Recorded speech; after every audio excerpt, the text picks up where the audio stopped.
Hi guys, Marissa from MW Astrology, and this is the chart of the first full moon of 2025, which happens on Monday, January 13th in the late afternoon. So we know that it's a full moon because we have the sun at just about 24 degrees of Capricorn, directly opposite the moon at just about 24 degrees of Cancer. So we are dealing with this Cancer Capricorn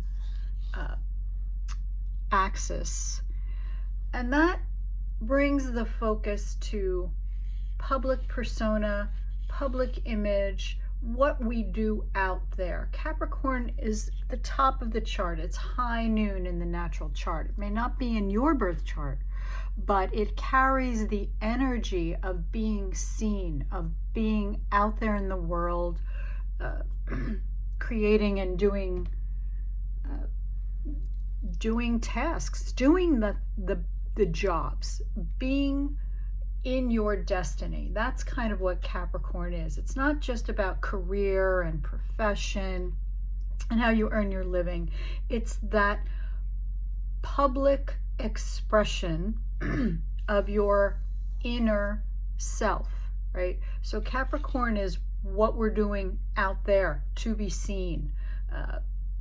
In a professional level, yes, but also just in a more public arena. Cancer is the foundation from which those flowers, as it were, grow, right? Cancer is that inner circle. It's the people that you are very close to, that you take care of, and that take care of you. It is the way that you take care of yourself.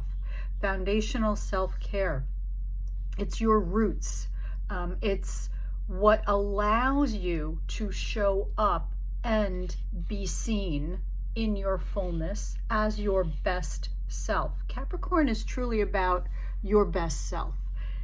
Capricorn, as we've spoken about, it is your reputation, it is your ambition, it's how you want to be known and how you want to be seen in the outer world.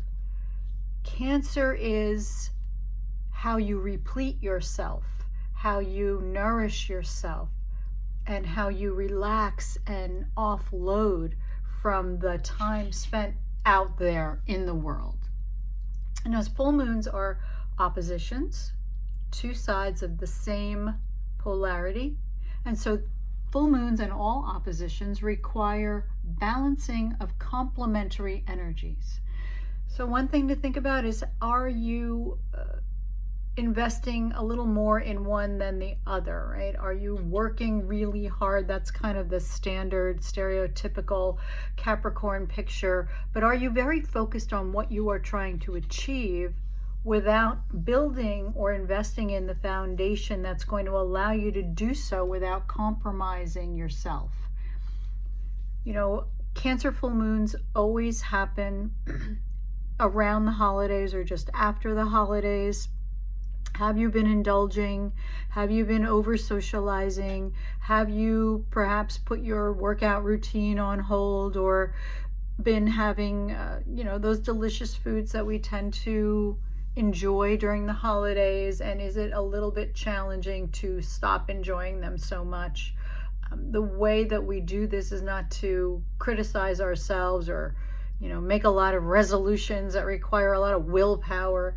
It is, however, about coming back home to ourselves, finding that sanctuary, giving ourselves a break, a respite, and truly shifting the focus from, how do I get myself back in shape? It's time to get back in shape, to how can I best care for myself? And what does that look like? It's interesting that this moon is conjuncting Mars retrograde. Mars has been retrograde since early December. There is a separate post about that. But Mars is now retrograde in Cancer. It started retrograde in Leo. It's retrograde is backwards motion, so it moved back into Cancer last week. Mars is your physical energy. Mars is how we express our desires, how we get our needs met, how we express our passions.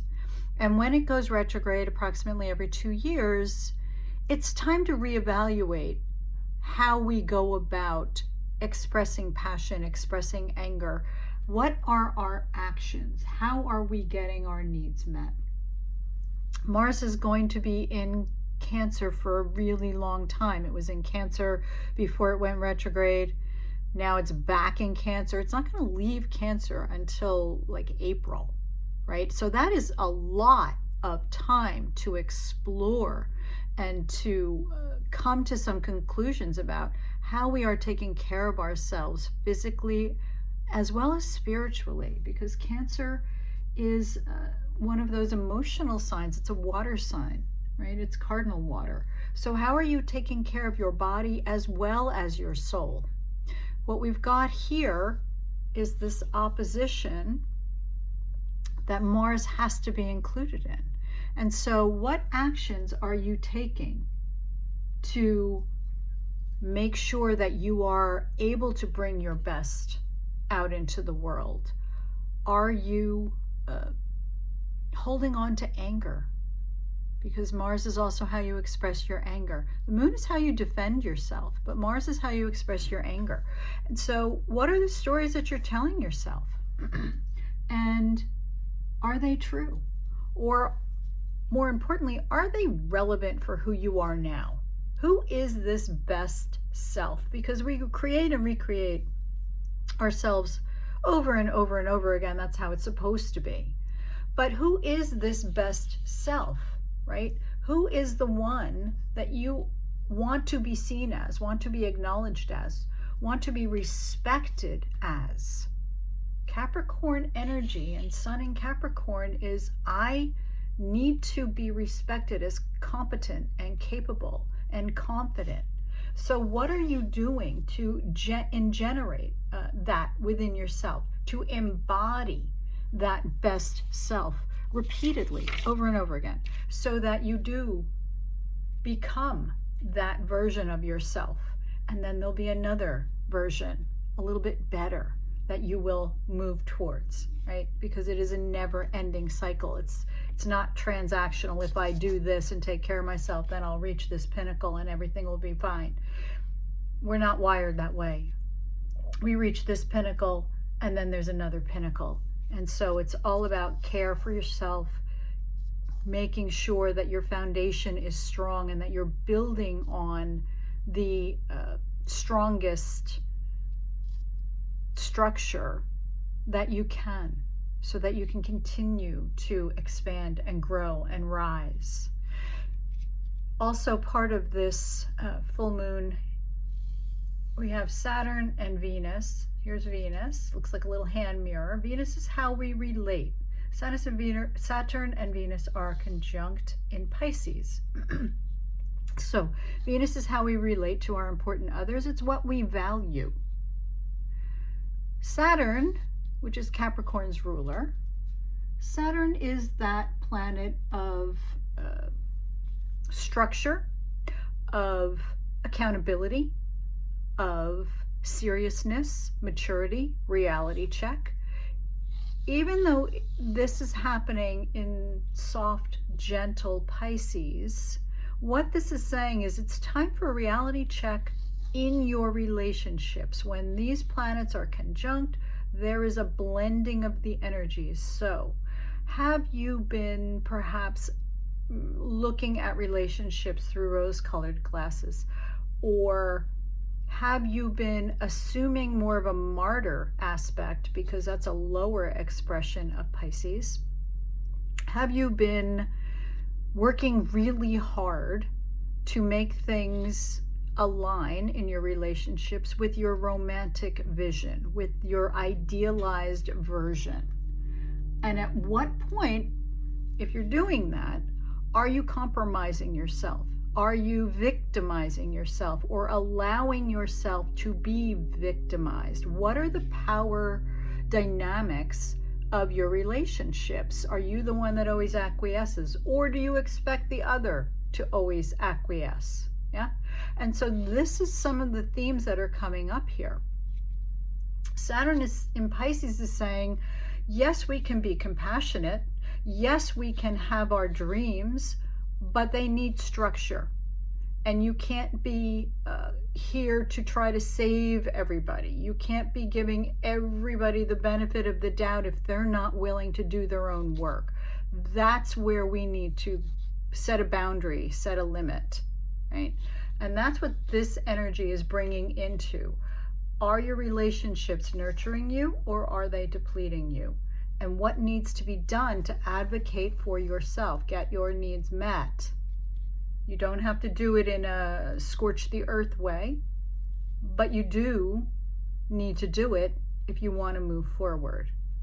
The challenge here is that we have a square to Jupiter in Gemini, right? And squares are those dynamic, stressful, frustrating types of aspects. It's a 90 degrees, right?